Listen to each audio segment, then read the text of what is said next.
بسم الله الرحمن الرحيم ألم تر أن الله يولج الليل في النهار ويولج النهار في الليل وسخر الشمس والقمر. I would like to answer one further question posed by one of our brothers from a TV channel in the UK to explain about global sighting.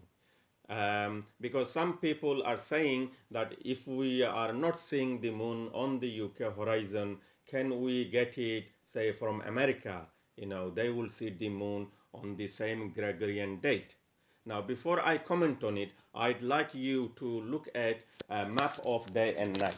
So I have printed out a map of day and night for 1st of August, and this you can get from any website, timeanddate.com or skyviewcafe.net, things like that. On here, I want to show you that on 1st of August, say after sunset, say half an hour or so later, in here I have the time as 9:40. Okay, at 9:40, which is about half an hour after sunset in most of UK, we can see the night part here. And if we are going to wait for the news from America, then it is still their daytime. They could be their midday. For example, from UK to New York is 5 hours difference there behind, and to California, where they usually do moon sighting quite reliably, is 8 hours difference. So if we want to get the news of moon sighting from California, say on the night of 1st August, then we look at the map on the next day.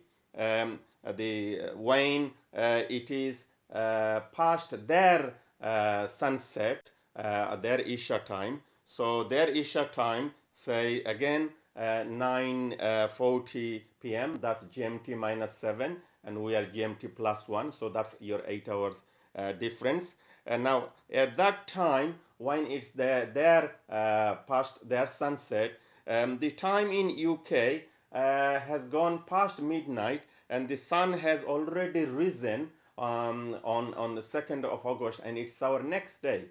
So are you saying, if you are following global sighting, that you would wait until the next morning to receive the news of moon sighting of the previous night? That is not logical, because that will be haraj, that will be hardship, and the Sharia of Islam does not want us to follow hardship. So quite often people will say this is the opinion of Imam Abu Hanifa, global sighting. I had to query that one from a lot of Darul Ifta, because apparently there is a contradiction with that statement. And so did Imam Abu Hanifa, he was a great scholar, had ever said that? So I asked a lot of the Darul Iftas around the world if they could explain to me, did Imam Abu Hanifa mention anything about global sighting?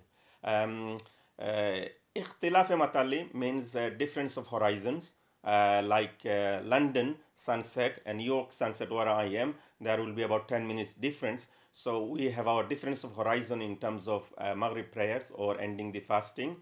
But for moon sighting, the view is that there is no reliance on difference of horizon. So that means different cities within a small region, they can share the moon sighting. There is no reliance on difference of horizon. And if we look at the times of the early Muslims, such as Imam Abu Hanifa, we'll see they were very closely in one region, They did not even spread half the world, let alone the whole world. And America was not even discovered until a couple of 100 years or so ago. So it would not make sense that we could follow sighting from anywhere in the world. So if we ask the scholars to inquire about the Imam Abu Hanifa's view, we find he had made no such statement that his view is global sighting. In fact, it was suggested by later scholars based on the hadith sumu li ru'yatihi, that fast when you sight the moon. They said you means plural, means the whole ummah. So this could mean in our time a region. It is not the whole world, for the reason I have explained. There is one other hadith. It is mentioned that at the end of Ramadan, it was cloudy in Medina, and so Prophet ﷺ decided to end complete 30 days. Next day, two persons came and they said, we saw the moon last night. It was past Asr time, almost 24 hours ago. So Prophet ﷺ said to the people, break your fast, because these two people have given shahadat that the moon was sighted, and we will do Eid tomorrow. So some people use this hadith to say that the news came after 24 hours, and hence it could have come from anywhere in the whole world, and this is global sighting. We need to ask a few further questions, that where did this caravan come from? If we consider a caravan is traveling on foot with their camels and their horses and etc., how fast would they be traveling? 3 miles, 5 miles an hour? And then we ask the question, how many hours in a day do they actually travel? They stop, they take rest, they graze their animals, and a historian will tell you that maybe 6 to 8 hours maximum they will actually move. So, putting all this information together, it can be concluded that those two travelers, the caravan, did not come from very far outside Medina. About 20 miles outside Medina they came. So we cannot say people coming from 20 miles or 50 miles or 100 miles distance, this is the whole world. This is a wrong interpretation. The global sighting opinion uses. In the United Kingdom, we should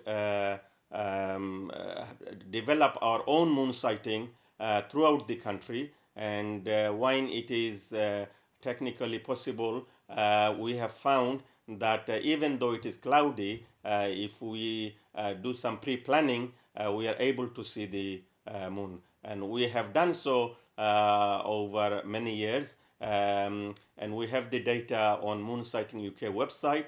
And last year in 2018, or 1439 Hijri, 10 out of 12 months the moon was sighted when it was possible to do so.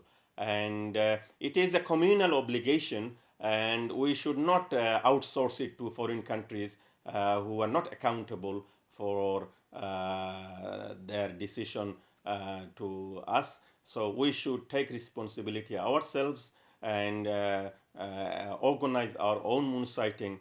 And we have now developed a location database where the moon can be sighted from. So if you go to Moon Sighting UK website, and you go to a tab at the right side, and you will find one called locations. So I'm just clicking on the location tab, and in there you will see a map of UK with lots of Google pin showing you the location. And I hope you found this video useful, and you will support us with this project to revive the sunnah of the moon sighting as individuals, but to fulfill a communal obligation as a community, fardu kifaya, so that we can worship Allah subhanahu wa ta'ala to the best of our ability. Jazakallahu khair. Assalamu alaikum wa rahmatullahi wa barakatuh.